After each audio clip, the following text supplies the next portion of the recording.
Eu fiquei preocupada, né? Tipo, o que eu vou fazer?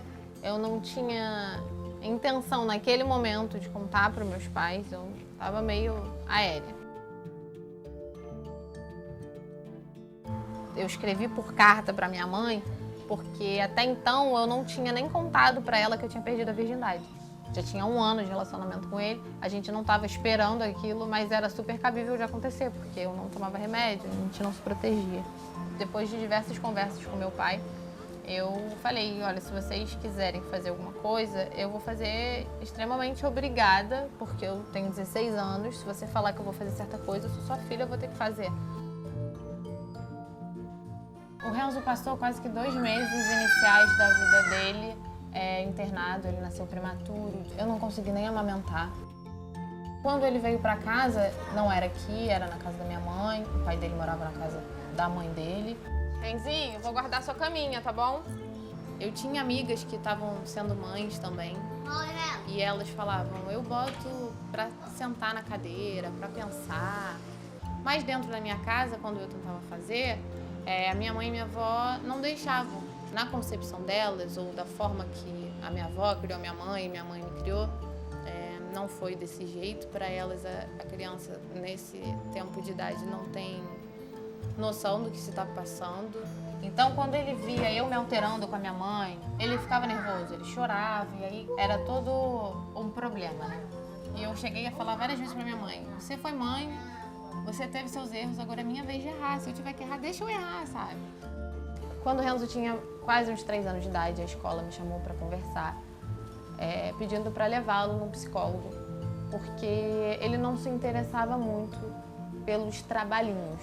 E aí levamos na psicóloga, fez uns 6 meses, mais ou menos, até que ela chegou pra gente e disse que ele precisava de uma fono. Quando chegamos na fono, ela me fez um questionário, e quando eu acabei de responder, ela me falou que eu respondi um questionário sobre TEA, transtorno espectro autista, e que o Renzo se enquadrava. A gente não tinha conhecimento nenhum sobre isso. Levamos num neurologista primeiro, e ele tentou 2 remédios para tentar acalmá-lo, porque o Renzo sempre foi muito agitado. E aí esses 2 remédios que eram para acalmar o Renzo deixou de dormir. E ele fez, eu acho que quase 2 anos de fono. Melhorou bastante, assim. Levei ele por indicação também a uma psiquiatra, mas ela também tinha dúvidas. Então, assim, ninguém consegue afirmar muito sobre o Renzo, né? Mas, assim, ele sabia muito de cor várias falas de desenho, por muitas vezes a gente dava o desenho para ele para conseguir fazer outras coisas. Então eu acho que a gente deixou de estimulá-lo, às vezes, não só de conversa, mas de brincadeiras, de atividades. Mas ele, por ele mesmo, escolheu uma coisa que o ajudasse, que ele crescesse e aprendesse.